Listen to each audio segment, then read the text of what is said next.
Michigan State's top receiver. What do you see about his game kind of that makes him stand out as a top receiver in the country? Number 16 for Michigan State, he uses his hands well off the line. He has some pretty good speed. He has great hands, and he just is very good in traffic. The quarterback definitely trusts him to make big plays for their offense, and he does that a lot. That quarterback's got a pretty good track record too himself, getting the ball out there. Do you see him as kind of the best guy he's played all season? I mean, how do you regard him as an athlete and as a quarterback? He's definitely one of the best quarterbacks we'll face this year. He's not like shy about throwing the ball in traffic. He has a lot of confidence in his receivers, and he can get the ball in there in good coverage. We've seen that a lot in film. We saw that last year at times, and we just got to do a great job of not getting complacent out there or not thinking the ball's not going to come to us. We just got to be ready and prepared every play. When you get tested, when you're going to have a test in a game like this, does that kind of make you get up for it a little bit more? When you have two guys this caliber, you have to go against every play. Oh, for sure.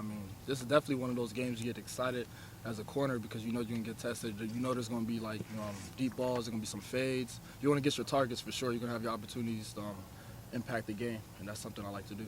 Burbridge, their wide receiver, what stands out about him, Eli, as you kind of, I know you've probably seen him a little bit, even if you haven't watched a lot of video yet, that you've seen him through the year. Seems to be their go-to guy. I think he's already got 1,000 yards receiving, close to that. What just stands out about him in your mind? Number 16, he's very good off the line. That's the main thing about him.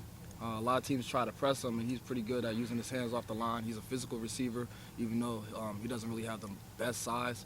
But he's physical off the line. He's very good in traffic when the ball's in the air, and that's basically his strengths. On a third down play, though, when you see a guy, he seems to be their guy of choice when they need a catch. Like Eberderis was at Wisconsin a few years ago and stuff. What does that tell you as a corner? Do you need to just tighten even more if you're man-to-man with him, or just, when he's their go-to guy? You just got to, watch things on film. Third down is always a big play for us, and we take pride in third down. So you just got to watch little tendencies and where his split is, where he is, how far he is from the numbers, little things like that you just got to look for because that's going to dictate what type of release he's going to give you, what type of route he runs. Eli, obviously you guys go into that nickel look sometimes on third down if it's third and longer. How comfortable is the defense overall when Damon comes in and you guys give that look? We're very comfortable with Damon. Damon's a guy, since day one he's been here, he's always had great coverage, he's always had great technique, and he's somebody that's we're very confident in the man coverage, and we know anytime he's out there he's going to play well for us, for sure. And for defense to be really good these days, you need more than two good corners, right? Because you're going to have those situations when there's multiple receivers and you got to have more than just you and Gary on. You have to have other cover guys who can match up, don't you? Right, of course. And that's why we've always made an emphasis of just trying to get Dame ready, because having depth in the secondary is definitely very important to your defense, especially pass defense as well. So I think the future is very bright, as far as corners here. You got Marshawn, you got Dame, you got other guys who could really cover well. And you guys probably haven't really seen that too much, but I know just from practice and seeing them every day, they're going to be very good. What's different about this defense now than like 7 or 8 weeks ago from a confidence standpoint? What do you feel out there as a member of it that you maybe had some misgivings about 7 or 8, 9 weeks ago that you feel like y'all, because Urban Meyer says y'all seem to be improving every week, so does Chris. What do you see that's definitely gotten better about this defense? Just our communication on the field, our confidence with each other. We really feed off each other's energy, and it's just experience, just going through games and learning and stuff like that, and watching each other on film. We always are very critical of our performances, and we always like to critique ourselves very closely. So that's just something we've always been doing week by week and trying to get better. You guys as a group seem, go ahead. Michigan State is top 15 nationally when it comes to throwing the fewest interceptions. What is it about them that they take care of the ball so well when it comes to the passing game? You could just it's probably just their receivers. Their receivers are very tough when the ball's in the air. You can attribute that to just number 16, number 85, number 82, guys like that. When the ball's in the air, they really attack it. And, the quarterback's going to throw it up there, and he knows his guy's going to try to go up and do the best he can to get it. So they've definitely done a great job of doing that. And our main thing is to win that 50-50 ball. When the ball's in the air, it has to be ours. And that's going to be very important for the game. Before a game, when you hear that the opposing quarterback had to miss the whole second half last week because of a right shoulder injury, Connor Cook, pre-game, do you watch a guy, do you try to get a sneak on the guy and see if he's throwing the ball well? I mean, do you know what I mean? Or you just leave it up to whatever comes, those first several plays to see what he's all about? Nah, we're not checking anybody out before the games or anything. We just focus on what we're doing technique-wise. I know we have like guys, coaches who watch stuff like that, and they're gonna let us know. But I'm pretty sure he's gonna be playing in the game for sure. I'll watch the film. He's gonna be playing. Yeah. I'm not even worried about that. Eli, last year you guys had success against Michigan State by basically having Durant follow Tony Lippett around the field. What has to happen for you guys to employ that strategy? What does a receiver have to be for you guys to decide to do that? I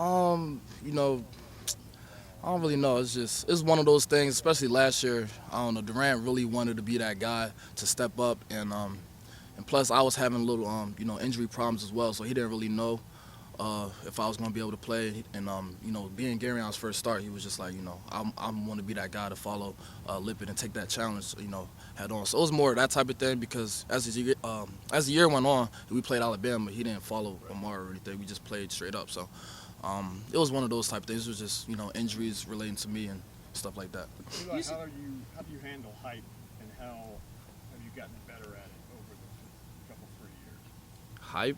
I mean, you just don't really buy into it, because any day somebody can get the best of you or anything like that. You can't really read too many of the reports or feed into that, because once you get your head big, that's not a good thing. It's all about the team. You just got to focus on that.